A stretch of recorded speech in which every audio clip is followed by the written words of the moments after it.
Imagine being in a heated argument, fingers pointing, voices raised, and suddenly you find yourself blaming your partner for everything. Sound familiar? This is the trap of relationship blame. Whether you are in a long-term relationship, newly dating, or even just interacting with close friends, this video is for you.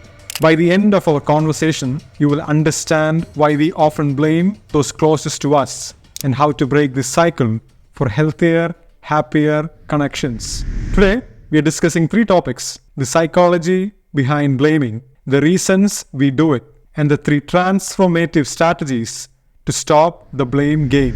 One of the best examples to start this video would be of Prince Charles and Princess Diana, a royal couple with all the money, fame, and everything one could imagine. Yet, after 15 years of their marriage, they split.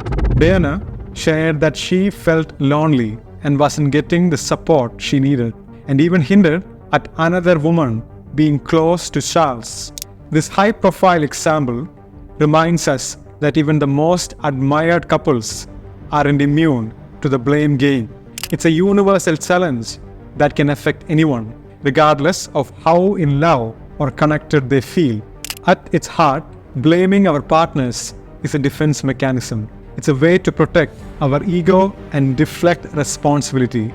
Whether it's about household chores, financial decisions, or personal insecurities, it's easier to point fingers than to introspect and acknowledge our role in these issues. Even in the animal kingdom, couples have their moments of conflict. Take albatrosses, for example. These birds mate for life and share the job of looking after their young. But if one partner comes back to the nest late or without food, the other might show signs of annoyance or frustration. This behavior in albatrosses is similar to how humans sometimes point fingers when things don't go as planned. It's a reminder that the dynamics of blame and responsibility aren't just human traits, they're deeply rooted in nature.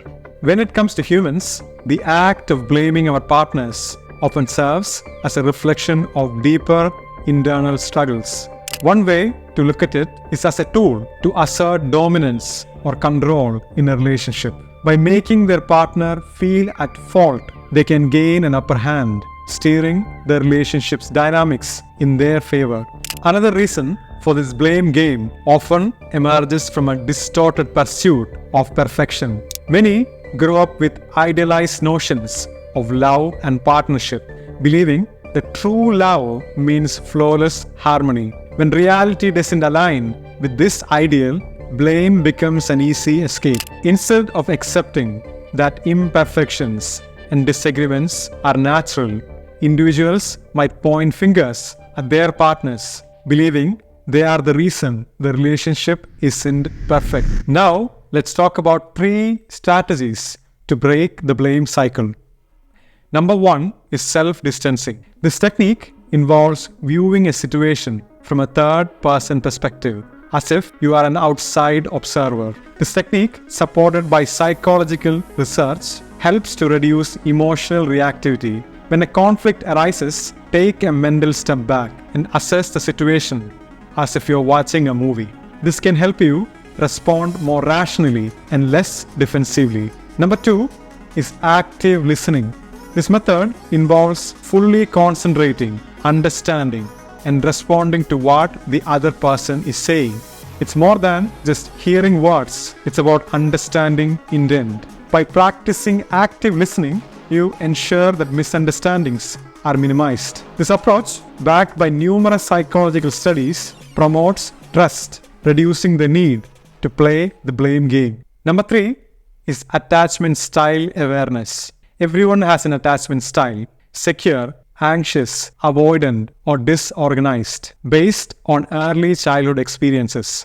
Recognizing your own and your partner's attachment style can provide insights into reactions and behaviors in the relationship. For instance, an avoidant individual might pull away during conflicts, while an anxious individual might seek reassurance. Understanding these dynamics can reduce misunderstandings and the tendency to blame. To conclude, While it's easy to fall into the blame game, recognizing this pattern and actively working against it can lead to a stronger, more fulfilling relationship.